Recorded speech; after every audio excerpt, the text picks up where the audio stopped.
എന്റെ പ്രിയപ്പെട്ട സഹോദരിമാരോട് കുറച്ച് സംസാരിക്കട്ടെ. കുറച്ച് സമയം നമ്മുടെ വീടിന്റെ അവസ്ഥ എന്താങ്ങളൊന്ന് ആലോചിച്ച് നോക്ക്.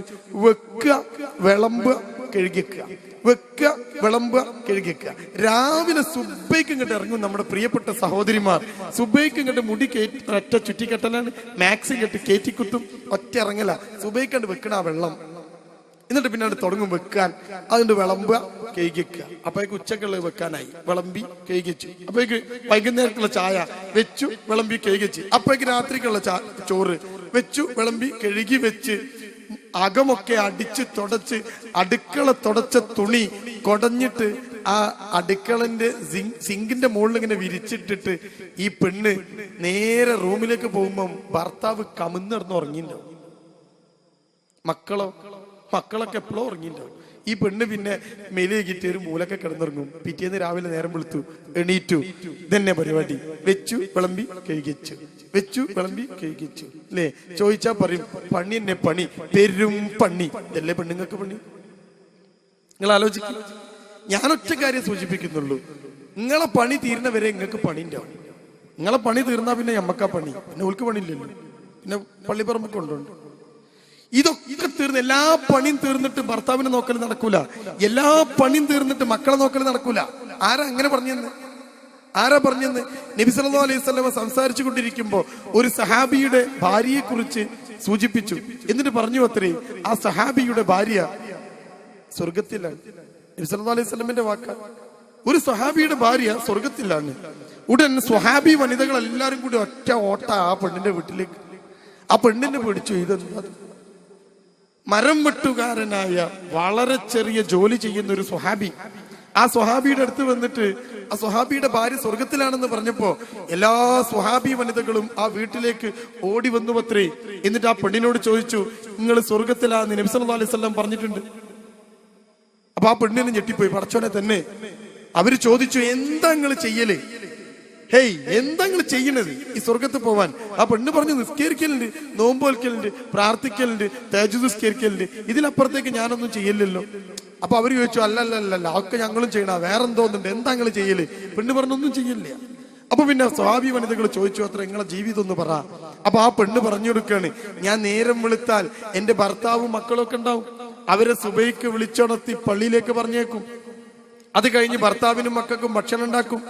അതും കഴിഞ്ഞിട്ട് ഈ ഭക്ഷണമൊക്കെ ഉണ്ടാക്കി അതൊക്കെ വിളമ്പിക്കൊടുത്ത് ഭർത്താവ് ജോലിക്ക് പോവാൻ വേണ്ടിയിട്ട്, മരം വെട്ടാൻ പോവാൻ വേണ്ടി ഇറങ്ങുമ്പോ ഭർത്താവിന്റെ പണിയായുധങ്ങളെല്ലാം എടുത്ത് സുന്ദരമായി കെട്ടി ഭർത്താവിന്റെ കയ്യിലേൽപ്പിച്ച് ഗേറ്റ് വരെ ഭർത്താവിനെ പിന്തുടർന്ന് ആ മൂപ്പരങ്ങ് തിരിഞ്ഞ് ജോലിക്ക് പോകുമ്പോൾ ബാക്കിൽ നിന്ന് വിളിച്ചു പറയും, നോക്ക്, നിങ്ങൾക്ക് ജോലി ചെയ്തിട്ട് ഒരു പൈസ കിട്ടിയില്ലെങ്കിൽ പേടിക്കണ്ടോ, ഹലാലായത് മാത്രമേ കൊണ്ടുവരാവൂ. ഹറാമായ ഒരു ചില്ലിക്കാശ് പോലും, ഒരു വറ്റ് പോലും, ഒരരിമണി പോലും, ഒരു കാരക്കച്ചീന്ത് പോലും നിങ്ങൾ കൊണ്ടുവരരുതിട്ടോ. ഈ സഹാബി വനിത വിളിച്ചു പറയണാണ്. കാരണം എന്താണെന്നറിയോ?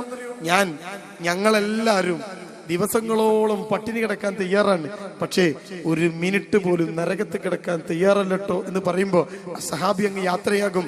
മരം വെട്ടിയിട്ട് ഉച്ചയാകുമ്പോ, ഉച്ച കഴിഞ്ഞ് മരം വെട്ടി വിയർത്തൊലിച്ച് കഷ്ടപ്പെട്ട് ബുദ്ധിമുട്ടി തിരിച്ചു വരുമ്പോഴേക്ക് നിങ്ങൾ കേൾക്കണം പ്രിയപ്പെട്ട സഹോദരിമാര്, ഈ സഹാബി വനിത കുളിച്ച് മാറ്റി സുന്ദരിയായി ഈ ഭർത്താവിന് കൺകുളിർമയുണ്ടാക്കത്തക്ക രൂപത്തിൽ ഈ വീട്ടിൽ നിൽക്കുമത്രേ. അതും കഴിഞ്ഞ് മക്കളൊക്കെ കുളിപ്പിച്ച് നല്ല വസ്ത്രമൊക്കെ ധരിപ്പിച്ചിട്ട് ഭർത്താവ് കേറി വരുമ്പോൾ തന്നെ കാണാൻ ഹൈ എന്തൊരു രസം. ഖുർറത അയുൻ എന്ന ആ വാക്ക്, കൺകുളിർമ. നോക്ക്, നമ്മുടെ നെല്ലാര് കുടുംബത്തിലുള്ള ആൾക്കാരൊക്കെ ഒന്ന് ആലോചിച്ച്, ഇതാണോ നമ്മുടെ വീട്ടിലെ അവസ്ഥ? ആണോ? നിങ്ങൾ ആലോചിക്ക്. എന്നിട്ട് കഴിഞ്ഞില്ല, ഈ സഹാബി കയറി വരുമ്പോ ഈ സഹാബിയുടെ ഡ്രസ്സൊക്കെ അഴിച്ച് കുളിക്കാൻ ചുടുവെള്ളം വേണോ പച്ചവെള്ളം വേണോ എന്നൊക്കെ കൊടുത്ത് അങ്ങനെ കുളിച്ച് വന്നു കഴിഞ്ഞാൽ ഈ സ്വഹാബിക്ക് ഭക്ഷണമൊക്കെ വിളമ്പിക്കൊടുത്ത് എല്ലാരും കൂടി കഴിച്ചത് കേൾക്കുമ്പോൾ തന്നെ എന്തൊരു രസം അല്ലേ? നിങ്ങൾ ആലോചിക്കുക. എന്നിട്ട് ഇതൊക്കെ കഴിഞ്ഞിട്ട് ഇവരിങ്ങനെ വീട്ടിൽ ജീവിക്കാണ്. നിങ്ങൾ നോക്ക്, വലിയ ജോലി ഉണ്ടായിട്ടല്ല, ശമ്പളം ഉണ്ടായിട്ടല്ല. നബി സല്ലല്ലാഹു അലൈഹി വസല്ലം പറയുന്നു, ഈ സ്വഹാബി വനിത സ്വർഗത്തിലാണ്. നോക്ക്, അപ്പൊ നമുക്ക് എന്ത് സുഖമുണ്ട് സ്വർഗത്ത് പോവാൻ? എന്ത് സുഖമുണ്ട്? എന്തിന്റെ കുറവാ നമുക്കുള്ളത്? നിങ്ങൾ ആലോചിക്കും. എന്നാ നമ്മുടെ വീട്ടിലെ അവസ്ഥ എന്താ? നെയ്യത്ത് വേണം എങ്കിൽ മാത്രമേ ഒരു ആള് സ്വർഗത്ത് പോവുള്ളൂ. നേരത്തെ പ്രിയപ്പെട്ട സഹോദരൻ ഇസ്മായിൽ വഫ സംസാരിച്ചത് അതാ. നെയ്യത്ത് വേണം. നെയ്യത്തില്ലാതെ എങ്ങനെ ഒരു മനുഷ്യന് ജീവിതത്തിൽ മുന്നോട്ട് പോവുക? ഞാൻ ചെയ്യുന്നതിന്റെ നെയ്യത്ത് എനിക്കുണ്ടാവണ്ടേ? നിങ്ങൾ ആലോചിച്ച് നോക്കൂ. ഇനി ഞാൻ ആ പെണ്ണുങ്ങളെ ഭാഗത്തേക്ക് തന്നെ വരാം. ഒരു പെണ്ണ് രാവിലെ എണീക്കാണ്. നിങ്ങൾ നോക്ക്, രാവിലെ എണീച്ച് കഴിഞ്ഞപ്പോണ്ട് പുതിയാപ്പിള കവുന്നിറന്ന് ഉറങ്ങണ്. ഒരൊറ്റ ചവിട്ട അടിച്ച് പോയ നിങ്ങൾ ഞാൻ ഒരേ മരത്തിൽ ഉറങ്ങി കണ്ടോ? പുതിയാപ്പിള കും കും എന്ന് പറഞ്ഞ അവിടെ തന്നെ തിരിയും. അപ്പൊ പറഞ്ഞു എണീച്ചാണോ സുബേസ്കരിക്കണ്ടേ? എന്നിട്ട് ഒരൊറ്റ വലിച്ച് കെട്ടി മുടി കയറ്റി കുത്തി പണ്ടാറടക്കാൻ പറഞ്ഞ് മക്കളെയും വിളിച്ച് അതും കഴിഞ്ഞ് അടുക്കള കണ്ട് തുറക്കുമ്പോൾ തന്നെ പെണ്ണിന്റെ മനസ്സിലുണ്ടാവും എന്നാണ് ഈ പണ്ടാരം തീരെ എന്നും തന്നെ ഒരു പണി ഉണ്ടാ. നേരെ കണ്ട അകത്തേക്ക് കയറി പത്തിരി ഉണ്ടാക്കി അപ്പോഴും പണ്ടാറടക്കാൻ പറഞ്ഞ്, തിരുമ്പി അപ്പോഴും പണ്ടാറടക്കാൻ പറഞ്ഞു, വിളമ്പി കഴുകിക്കാൻ നേരത്ത് ഇങ്ങോട്ട് കുറെ പാത്രം കഴുകാൻ ഉണ്ടോ? എവിടെയാ ഒരു നന്മയുള്ളത് ഈ വീട്ടില്? നിങ്ങൾ ആലോചിക്കുക. ഈ വീട് നിങ്ങൾ നേരൊന്ന് മാറ്റി നോക്ക്. എന്റെ പ്രിയപ്പെട്ട സഹോദരിമാരൊന്ന് മാറ്റി നോക്ക്. അപ്പൊ നമുക്കൊന്നും പ്രശ്നം ഉണ്ടാവില്ല. അപ്പൊ ഇസ്ലാമിൽ സ്ത്രീ അടിച്ചമർത്തപ്പെടുന്നു എന്ന് പറയില്ല.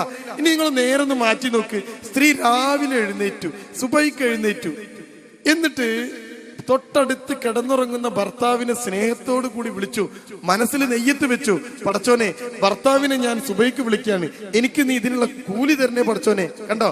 നേരം വെളുക്കുമ്പോൾ തന്നെ പടച്ചോനെ അക്കൗണ്ട് തുറന്ന് അതിൽ രേഖപ്പെടുത്തി കൂലി നമ്പർ 1 ഭർത്താവിനെ വിളിച്ചു. ആ പെണ്ണിനൊരു നന്മ കിട്ടിയില്ലേ? നിങ്ങൾ നോക്ക്, ആ ഭർത്താവ് നിസ്കരിച്ച് അതിന്റെ കൂലി ഒന്നും കിട്ടിയില്ലേ? 2. ഭർത്താവ് എണീറ്റു, ആദ്യം കുറച്ച് മടിച്ചു, നിർബന്ധിച്ചു, അല്ല എണീക്ക് പ്ലീസ് എണീക്ക്, നോക്ക് കൈയൊക്കെ പിടിച്ച് വലിച്ച് പൊന്തിച്ച് ബാത്റൂമിൽ കൊണ്ടുപോയി ഒന്നൊക്കെ അടുപ്പിച്ച് പള്ളിക്ക് പറഞ്ഞേച്ച്. ഈ പെണ്ണിന് പള്ളിക്ക് പറഞ്ഞേച്ച കൂലി കിട്ടിയോ? നിസ്കരിച്ച കൂലി കിട്ടിയോ? എഴുന്നേൽപ്പിച്ച കൂലി കിട്ടിയോ? തൊട്ടടുത്ത റൂമിൽ കിടന്നുറങ്ങണ മക്കളെ റൂമിലേക്ക് പോയി സ്നേഹത്തോടെ മക്കളെ വിളിച്ചു, മനസ്സിൽ നെയ്യത്ത് വെച്ചു, പടച്ചോനെ ഞാൻ എന്റെ മക്കളെ വിളിക്കുകയാണ്, എനിക്ക് നീ അതിനുള്ള കൂലി ഇതാ. എന്നിട്ട് മക്കളെ വിളിച്ചു, മക്കളെ എണീറ്റു, സുബഹിസ്കരിച്ചു, കൂലി കിട്ടിയോ? നോക്ക്, നിങ്ങൾ നേരം വെളുത്തിട്ടേ ഉള്ളൂ പുസ്തകത്തിൽ രേഖപ്പെടാൻ തുടങ്ങി കൂലി. ഇനി എങ്ങട്ടാ പോണ്ടി സ്വർഗം കിട്ടാൻ? നിങ്ങൾ ആലോചിക്കും. എന്നിട്ടോ അതും കഴിഞ്ഞ് നേരെ പോയത് ഈ ഭർത്താവിന്റെ ബാപ്പിയമ്മയും വയസ്സായ ബാപ്പിയമ്മയും കിടക്കുന്നുണ്ട്. വാതിലിന് പതുക്കെ മുട്ടി തുറന്ന് എന്നിട്ട് അകത്ത് കയറി. 2 ആളും ഉറങ്ങാതൊക്കെ ആയിരിക്കും. വയസ്സന്മാർക്ക് ഉറക്കണ്ടാവില്ല. അകത്തേക്ക് കയറി ചോദിച്ചു, അല്ലാ ഉറങ്ങിയില്ലേ, സുഖൈനിയോ, നിസ്കരിക്കേണ്ട അമ്മ, നിസ്കരിക്കേണ്ട ബാപ്പ പള്ളിക്ക് പോകണ്ടോ, പോകാൻ കഴിയോ? നോക്ക് നിങ്ങൾ, എത്രയാ നേരം വെളുത്തപ്പം പെണ്ണിന് കൂലി. എന്റെ പ്രിയപ്പെട്ട സഹോദരി നിങ്ങൾ ആലോചിക്കും. അതും കഴിഞ്ഞിട്ട് വലത്തെ കാലും വെച്ച് അടുക്കളയ്ക്ക് കയറുമ്പോ ഈ പെണ്ണ് മനസ്സിൽ കരുതി, പടച്ചോനെ ഞാൻ എന്റെ ഭർത്താവിനും മക്കൾക്കും ഭർത്താവിന്റെ വയസ്സായ ബാപ്പക്കും ഉമ്മക്കും ഭക്ഷണം ഉണ്ടാക്കാൻ വേണ്ടി കയറാണ്. ഈ ഹൈറ് കൊണ്ടട്ടോ, ഭക്ഷണമൊക്കെ ടേസ്റ്റ് ഉണ്ടാവണട്ടോ, എനിക്ക് നീ കൂലി തരണട്ടോ. പരത്തുന്ന ഓരോ പത്തിരിക്കും കൂലിയാ. ലോകത്തെ ഏത് ഹോട്ടലിൽ അങ്ങനത്തെ കൂലിയുള്ളത്? അല്ല നിങ്ങൾ പറ. പിന്നെ എവിടെയാ ഈ പെണ്ണ് അസംതൃപ്തയാവുക? നോക്ക്, അങ്ങനെ ഓരോ പത്തിരിയും പരത്തി വിളമ്പാൻ നേരത്തും പെണ്ണ് പ്രാർത്ഥിച്ചു, പടച്ചോനെ വിളമ്പട്ടോ, ഞാൻ എന്റെ കൂടെ ജീവേണേ, എപ്പോഴും ഇല്ലേ ഈ പടച്ചോൻ. നോക്ക്, അങ്ങനെ ഒരു പെണ്ണ് നേരം വെളുത്ത് വൈകുന്നേരമാകും വരെ ആ പെണ്ണിന്റെ പുസ്തകത്തില് അക്കൗണ്ടില് പടച്ച റബ്ബ് എത്ര കൂലി രേഖപ്പെടുത്തിയിട്ടുണ്ടോ? നിങ്ങളൊന്ന് ആലോചിച്ച് നോക്ക്. എന്റെ പ്രിയപ്പെട്ട സഹോദരി, എവിടെയാ പിന്നെ നിനക്ക് സ്വർഗം കിട്ടാതിരിക്കുക? എവിടെയാ പിന്നെ അസംതൃപ്തി ഉണ്ടാവുക? ഒരു പ്രശ്നവുമില്ല. ഇസ്ലാമിൽ വളരെ ക്ലീനാ കാര്യങ്ങൾ. കണ്ടോ? ഇനി നോക്ക്, ഇതൊക്കെ കഴിഞ്ഞ് അവസാനം അടുക്കളയൊക്കെ ഒതുക്കി ചോറൊക്കെ വിളമ്പി തിന്ന് ഒതുക്കി ഭർത്താവിന്റെ അടുത്തേക്ക് കിടപ്പറയിലേക്ക് കയറിയ പെണ്ണ് ഭർത്താവിന്റെ ഇംഗിതങ്ങൾക്കൊക്കെ നിന്ന് അവള് ഭർത്താവിനെയൊക്കെ തൃപ്തിപ്പെടുത്തി കിടന്നുറങ്ങിയാൽ നേരം പുലരുവോളം മലക്കുകൾ അവൾക്ക് വേണ്ടി പ്രാർത്ഥിക്കുമെങ്കിൽ 24 മണിക്കൂറിൽ എവിടെയാ പ്രിയപ്പെട്ടവരെ നമുക്ക് ഒരിത്തിരി സമയം കൂലിയില്ലാതെ കിട്ടിയത്? നിങ്ങൾ പറ. എന്തേ നമുക്ക് മനസ്സിൽ അസംതൃപ്തിയുള്ളത്? നമ്മുടെ മക്കൾക്ക് എന്തേ അസംതൃപ്തിയുള്ളത്? നിങ്ങൾ ആലോചിക്കും. വീട്ടിലെ അവസ്ഥകൾ മാറണം, മാറ്റിയേ പറ്റൂ.